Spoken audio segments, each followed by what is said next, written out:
So you guys know that there's a new James Bond movie out, Spectre, with Daniel Craig. Now, before I do a review on Spectre, I wanted to actually go back. I thought it'd be more fair if I started from the roots and started with Casino Royale and kind of worked my way up to it. So here's my review on Casino Royale.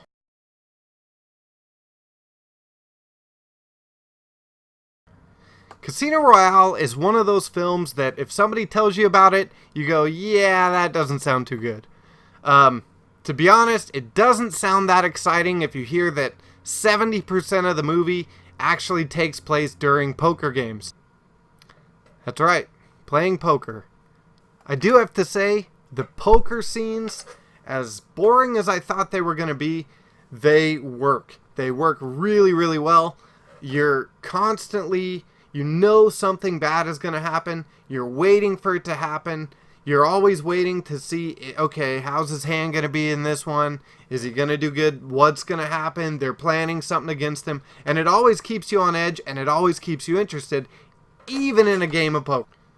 So not only are they really, really smart about keeping the action during the poker scenes, but they also keep a ton of action in between those poker scenes. So there's points where they take breaks, they go back to the room. You're always waiting because you know something crazy is going to happen. And of course, it always delivers. This, in my opinion, is one of the best action films I've ever seen to date. And I kind of had a feeling it was going to lean toward that, not just because I'm a fan of the James Bond series, but when the film opened up and I saw the crazy action-packed parkour scene, that led on for, it was like 5 to 10 minutes, and it was non-stop. I knew this film was just going to be ridiculous. And it's ridiculous in the most awesome way I can tell. I personally think Daniel Craig is the best James Bond to date, next to Pierce Brosnan. No, I don't like Pierce Brosnan at all. For some reason, I didn't like any of his films other than actually I did like GoldenEye, but it was something about, I couldn't get Mrs. Doubtfire out of my head when I would see him on the screen. So when he would try and play this big badass, I just couldn't take it. It wasn't real to me. Now, Daniel Craig is playing James Bond before he is officially James Bond. It's his first 007 mission, and he's going after a guy who's dealing with the finances of some terrorist organizations. And he's actually playing a high-stakes poker game using those organizations' money. So James Bond comes in to hopefully win the hand and topple the organizations.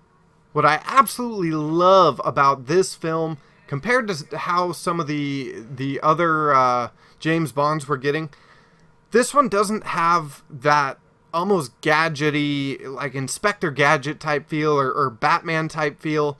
As far as the gadgets go, he's not pulling out crazy things from his watch. He doesn't have all that crazy stuff. He's a more humanized version of him, which I think is super cool. It started to get a little bit cheesy. It works with Mission Impossible. It works with Batman. But I started to lose interest as far as with the James Bond movies. Another thing I found super cool about this movie, James Bond does not play the sex addict that he always plays, and he gets himself in trouble womanizing all these people. Now, he does still play a womanizer, but he does it a lot more professionally. He's always doing it in order to achieve something out of these women.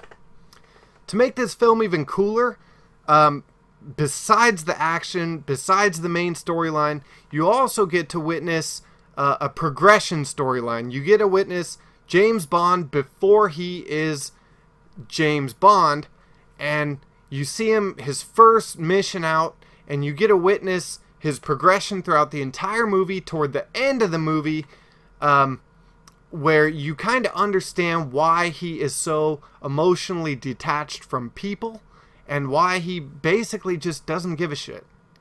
So because this is one of the best action movies I've ever seen, I have to give the movie a 10 out of 10.